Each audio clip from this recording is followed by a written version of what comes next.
Hello and welcome back to the Battle Room. My name is Colin, and today we're going to look at the top 32 teams from the Salt Lake City, Utah regionals. It's the first regional in North America, which is very, very hype. We've had a lot of online tournaments, obviously, but now it's time to start to see who the good players are, how well they're adjusting from going into real-life tournaments, how well the old players are doing against these new names that are trying to thrive and make a name for themselves.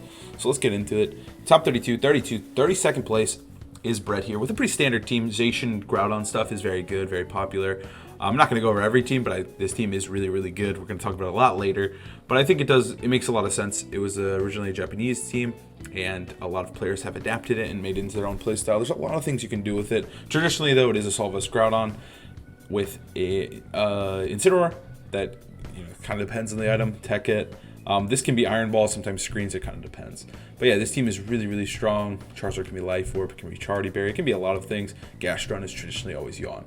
But yeah, this team is really, really solid. Not surprising to see it here. Alex rocking the Rabombi plus Centiskorch team.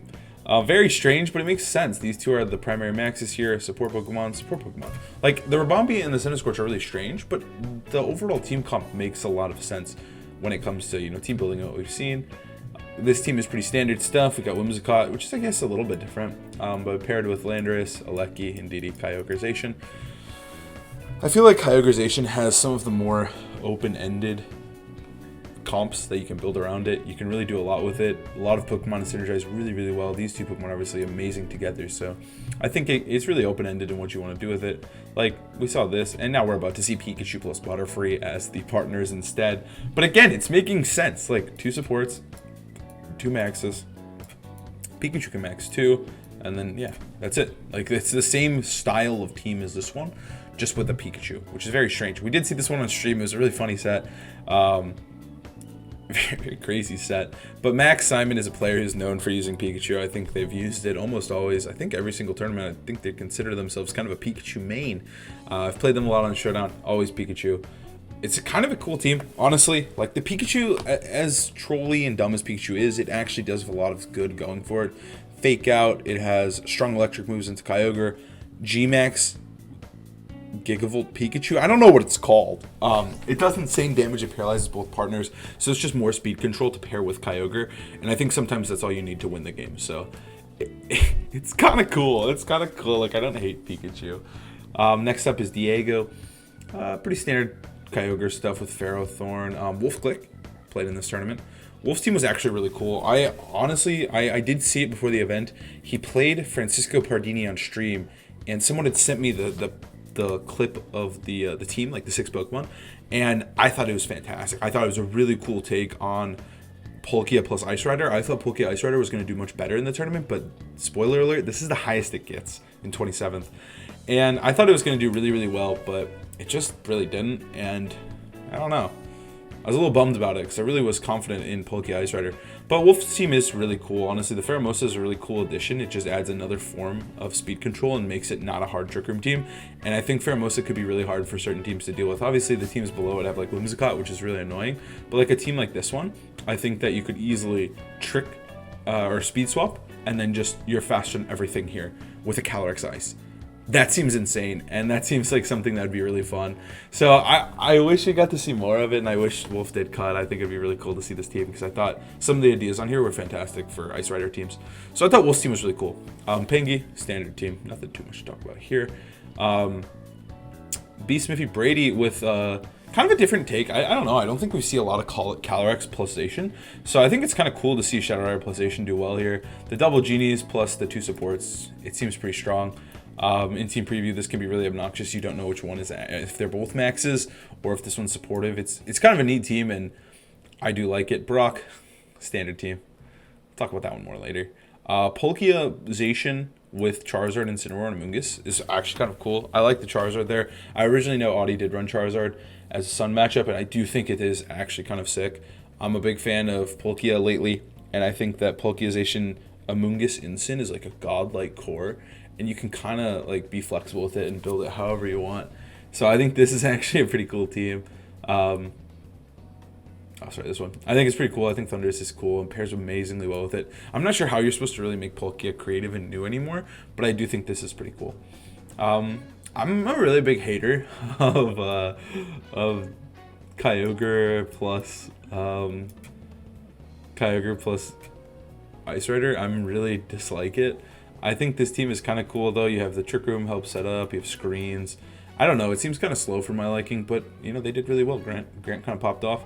Audi with a Porygon addition to his more traditional Palkia plus Zation team. Audi is probably run Palkia I think in both the tournaments he's entered so far. Obviously 6'2" is a pretty strong number. Like you're pretty close to cut. You kind of lose on resistance. But I thought it was cool to see Audi perform real well again. I think Audi is like so close to being that like super consistent cut player. I think he's bubbled. He mentioned on his Twitter that he's bubbled a lot. So it's a shame to see Audi bubble once again. But I think the team is pretty cool as well. The Porygon's still kind of weird to me, but it does add like this Trick Room mode that can be really oppressive, especially against like a lot of the Tailwind teams that we're seeing. So I think Audi's team is pretty cool, and I think again he's just trying to push Zation plus Palkia forward, and I think he's doing a good job of that.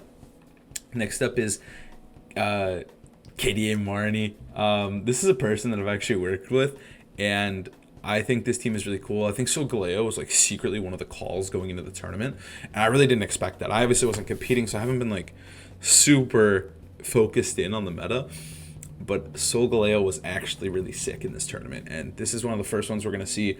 But I think this team is pretty self-explanatory. It makes a lot of sense. You got the Torn Fast mode, Tailwind, Zapdos is the secondary max with the Solgaleo, and then a bunch of supports and a Kyogre. It makes a lot of sense. It's kind of cool. It's the first of many Solgaleos. I do like this team a lot. Next up is Zation Kyogre once again, but with Lando. A little less speed control, no Whimsicott, no Zapdos. The Airstream is Lando instead. I really do like when you had Tailwind or when you had Zapdos. I don't really like just Lando, just because it feels so hard to bring versus enemy Ogre teams. I mean, it is hard to bring Zapdos versus enemy Ogre too, but at least you can like pair it with Rillaboom. Rillaboom Zapdos is pretty scary, but on this one it's kind of hard. Next up is Gary. Oh man, Gary always runs the craziest stuff. But Dialga Kyogre is pretty neat. I'm obviously a fan. This looks like a pretty hard Trick Room team. I would hate to play this, honestly, in Swiss, just because I'm not sure what everything's doing here. It looks like Nightmare Fuel. Obviously, can stack boost onto this guy. This could be a scary max, too, like the regular Glastrier. Glastrier is kind of an interesting Pokemon, because it does seem like it has a lot of potential. Just because it is like using Ice Rider without the max, but then you also don't have Glacial Lance, which is a huge part of Ice Rider, so I don't think it's really comparable, but I do think Glastrier is kind of neat, especially when it maxes, it goes kind of off, so I think this is a cool team. It honestly makes some sense. Got double Trick Room setters. It's kind of neat. I'm curious to see what this does and what this would do. I'd like to see a paste of some sort, but Gary never disappoints. Next up is Sun Stuff. This is like a very hyper offensive version. We got Tailwind, we got Alecki. Traditionally you see like Assault Vest and stuff, but this is like go, the Sun team, right? I think it's a pretty neat take on it. I like it. Next up we got pretty standard Yveltalzation with Blastoise and Landorus as the maxes. Yveltalzation, I'm not a super huge fan of it. I haven't played too much of it recently, but it is kind of very reactionary, and I think with a good pilot you can really combat a lot of people's teams. You got Answers for Rain. These two are just so flexible that you can really pop off as Zation Yveltal by playing extremely well. Then I got another version here, again the max here, and yeah, it's not too different overall. This one has more supports though, so I assume this might be like a Life Orb set or something a little more aggressive than this one, which is probably just AV. Blastoise I think is kind of neat. It's really hard to play against it in best of one. I played against Blastoise a lot on ladder, and fearing Helping Hand, Fake Out, and Candy is very hard to cover for all three. So Blastoise is a cool mon going back to this one. Next up is Vishy's team with Tailwind plus Ice Rider, which is pretty interesting. It's very two-moded. I do wonder if this thing even has Trick Room, or if it's like some weird set. Here, we actually have a paste of it. Let's check it out. It is just Berry, and it is just Protect, so it's just meant to be this bulky, offensive Pokemon that doesn't rely on Trick Room at all, maybe even a Trick Room answer. So yeah, that's pretty. I bet you it has some speed too. That's an interesting team. We got Airstreams, we got Tailwind. I mean, you could get this thing going with an Airstream and a Tailwind. Again, I'm not a huge fan of Kyogre plus Ice Rider, but I feel like if you're gonna spice up the team and take it to another level, this is how you do it. I like players pushing archetypes forward. Ian's got Kyogre and Gastron. It's really the most interesting thing here, but for the most part, it's pretty standard-ish team. Gastron Kyogre actually has surprisingly good synergy, just because your 2 water moves are usually Origin Pulse and Water Spout, which you completely ignore with Gastrodon. So I think it is a really good pairing, actually, even though on paper it may seem a little wonky. It could even have Surf if it wanted to, but I kind of doubt it. But it definitely could. Next up is Emilio Forbes. Whew. I've built this team 1,000 times. This core looks so good, and you can usually pair it. I usually put Thundurus here, but it always looks so good, but it never performs for me. It's cool to see Emilio pop off with it. These are great supportive Pokemon. This is great max. So one of these probably maxes as well traditionally, and then you just kind of play from there. I like the pieces. I think it allows a good player to play well, and I think sometimes it's all you need, especially when you're a player of Emilio's caliber who's a world finalist. All you need are pieces to allow you to play Pokemon, and I think it does that. Next up is Alberta Laura. So Alberto is, I'm a big fan of both Emilio and Alberto, but Alberto's team is really weird. I don't think there's a lot of Kyogre plus Shadow Rider teams going around, if any. This probably is the only one in cut, and the only one I've seen in a while. So it is really cool to see Alberto pop off with this. It's very hyper offensive. We got Whimsicott, we got Airstreamer, we got Alecki. Alberto, I think, can play really anything, so seeing him pilot this makes sense to me. It's just whatever he thinks is strong, and it's interesting to see, because I think Calyrex, Kyogre, they're both good restricteds. We just don't traditionally see them paired together, and I think it's kind of cool to see it. I mean, we have Psychic Terrain to help with Kyogre as well, to help Kyogre pop off, so I think it's a cool team. I'd be interested to see him play and how it runs. He did really well. 6 and 2 is pretty good. I mean, 6 and 2 is literally cutting if you have the right resistance. Next up is Animus, who uses a pretty standard team of Zacian, Yveltal, Incin. That core is so good. We've got the Amoonguss, and then you have Landorus and Alecki. It just allows you, like, again, this is like, it feels like a really good player team where it's like, I'm going to play well. If I play well, I might win the tournament. If I lose, this team, it's, you know, it's my fault. Where the team isn't really carrying you, it's more just how you're playing. And I think that's always great. Kyle's a great player as well. So I think it makes sense for this pick. And also, like, I don't think it's bad in the current meta. I think a lot of teams are a little bit weaker to Yveltalization because it's not as prioritized at the moment. Next up here with Ragna's team, again, it's a Kyogre team. A lot of the Kyogre teams, we see a lot of them, but they're always very different. This one is more, I would say, bulky, focused on getting Quake Boost or Boost onto Ferrothorn. This is the max, this is the max. You have Grimmsnarl to weaken damage. It's a very slow-paced, bulky Kyogre team, which I like, with minimal speed control, though, which is a little unfortunate. Okay, now that we've got our top 8, obviously this one barely missed bubbling on resistance, but now we have the top 8. Aaron Zane. I think Aaron was a really cool player to watch. I did review one of his battles that he did get on stream for, and I thought it was really fun to watch Aaron play, and I think Aaron's team was actually really sick nasty. I think it is cool. Some of the ideas in here are really cool, like Scarf Groudon paired with Bulldoze is so awesome. The first 3 Pokemon, Solgaleo, Charizard, Groudon, have insane synergy. Bulldoze procs the policy, lowers things speed, so Solgaleo can pop off, and then you can also just Bulldoze with Charizard and set up Sun on the same turn.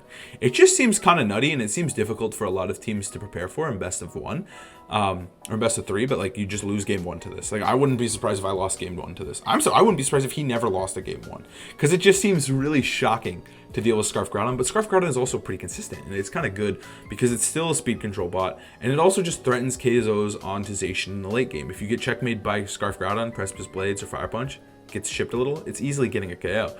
Whimsicott adding Tailwind for these middling speed Solgaleo and Charizard. I mean, they're not middling, they're pretty fast, but they're not that fast enough to beat stuff like Zacian. Mimikyu for, I assume, another proc. I'm not really sure what Mimi does. And then Indeedee being Indeedee. Indeedee's fantastic right now. It's so good against Grimmsnarl. And I think Aaron's team is just really intelligent, and one of my favorites that I've seen in the event. It's just very creative, and no one would really expect Solgaleo plus Groudon to pop off, but it really did. Next up is Jeremy's team. Again, this is another weird one. With Necrozma Duskmane, where I'm not really like... Necrozma Duskmane, I would be honest, it was not on my radar at all. And it's kind of crazy. Like, it seems like a pretty self-sufficient and obvious Necrozma Duskmane team. Trick Room Setters, Policy Proccers. We have Trick Room Setters, Policy Procker right here. And then we have these 2 to help set up Trick Room, and then a Kyogre, and then a Alecki for a fast mode. It just looks really, really, like, cohesive, and it makes a lot of sense on paper.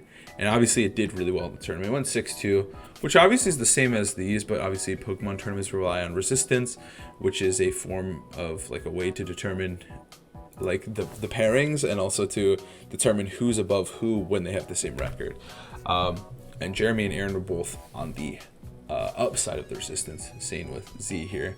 But yeah, they still did really, really well. They played a lot of good players, and I mean, it makes a lot of sense. It's a pretty standard, like not standard team at all, but it makes a lot of sense on paper.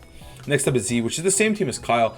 I mentioned earlier, I think Z is a great player, same with Kyle, and they just kind of play to their opponents and kind of play like this team allows you to just kind of play by your own rules and just react to whatever your opponent has. It has a lot of good game plans. We got Maxi Veltal, Max Landers, Maxi Alecki if you need it, even Max Instant if you really wanted to.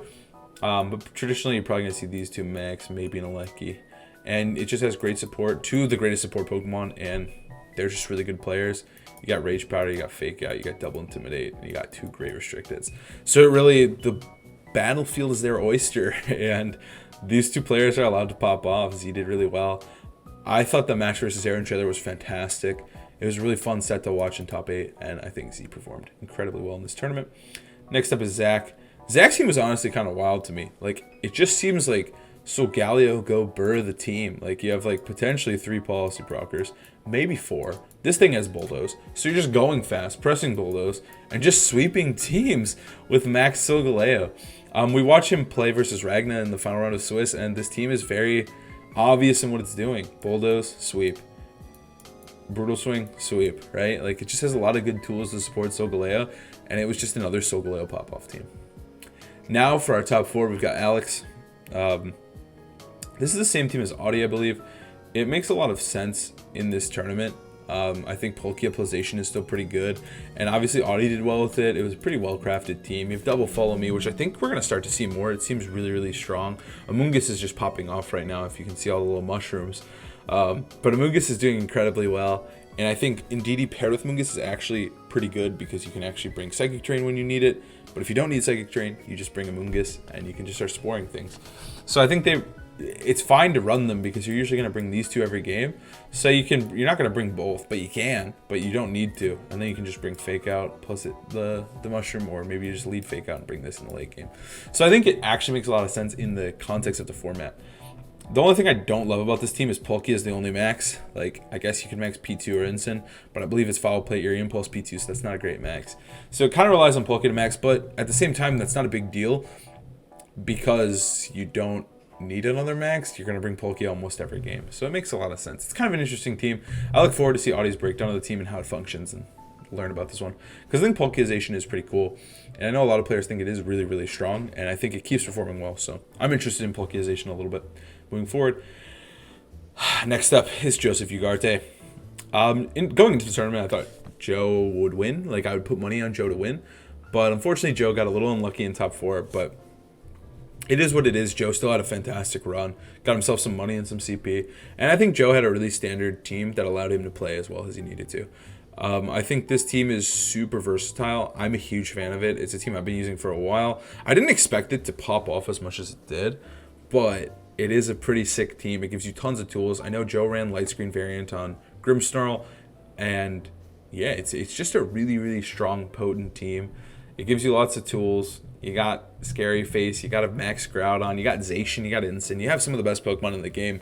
It matches up well against Kyogre. I think it's a pretty sick team. And I think it's an intelligent choice going into this tournament. Next up is probably one of the most interesting teams, in my opinion, of the tournament, which is Aaron Traylor's team. So this team is pretty nuts. You've got Cotton Guard, Whimsicott. You've got Kartana, who's just popping off against these Sun teams. You got Indeedee, and you got Kyogre plus Zacian. Aaron really was probably my favorite player to watch of the tournament. Watching all of their games from Top Cut, I thought Aaron played fantastically, and I thought he Dynamaxed in really interesting ways. One of the games, Instant maxed. One of the games, Whimsicott maxed. A couple of the games, Kartana did. And for the entire time, Aaron was playing extremely consistently and really, really well. I think the name of the game in one of his interviews he mentioned was just all about speed control. And I think speed control is super valuable in these types of formats just because the restricteds are your main damage dealers, and if you can slow them down or speed them up, you're going to be able to win. So I think Aaron's team was really focused on that, especially with this Cotton Guard plus Tailwind Whimsicott. I think that's actually sick because it actually beats other Tailwind teams. And I thought it was kind of neat as a cool attack, giving the Whimsicott players more tools. But Aaron played incredibly well, and I think this team was just a slightly different take on Zacian Kyogre with a great pilot behind it. That's an easy second place. And finally, we have Peng Chongjun's team here, which is Zacian, Groudon, Incin, Gastrodon, Charizard, and Grimmsnarl. We saw this team a decent amount. Joe and Peng here did extremely well with it. Ultimately, I believe they only lost 2 games total in all of their best of threes. So this was clearly their tournament. They were playing extremely well, and it was a sight to see. They were just destroying Top Cut. They destroyed Alex here in top 4. It was kind of a slaughter, and I think that this team is clearly one to keep on your radar moving forward. It is very sick. It is really fun. I do have a variant on my channel if you want to watch it, but I'm sure Joe will release his variant as well, and probably Peng will as well. So if you want this team, keep your eyes out for it, but you can also just look on my channel. It is in the International Challenge Teams section, but I think this team is really, really good. Grimmsnarl gives you great supportive options. You have a great max of Charizard. Charizard's just lethal. The damage is crazy. Groudon can give you a more potent defensive max. You can set up Max Quake after Max Quake and actually take Kyogre's hits in the rain after a couple of those. So, and then Gastrodon is awesome. You can yawn spam. Incin is the best Pokemon in the game, and so is Zacian. So it just makes a ton of sense. It's very good versus Kyogre. This team is just so good. And if you're looking for a team to pilot right now, I think this is a great one to try out because I think it is a lot of fun. And yeah, so that's really all I got for you guys today. I just wanted to go over the Top Cut teams because I think we can learn something from them, and I think a lot of them were very, very good, and it's really exciting to have regionals back. So that's basically all I got for you today. I hope you guys enjoyed the content. Again, if you want to watch me commentate over Aaron's game, add some analysis, I have that in the description below, but I'll also be commentating over the top 4 matches and the finals that will be out later this week. So if you want to see my insight on it, how they played, some of my thought process, I think it's pretty good content if you ask me. But you guys should check that out. It'll come out later this week. But either way, thank you guys so much for watching. I hope you have a great, amazing day. Please like, comment, subscribe. Helps me out a ton. Have a nice day. I'll see you guys soon. Bye.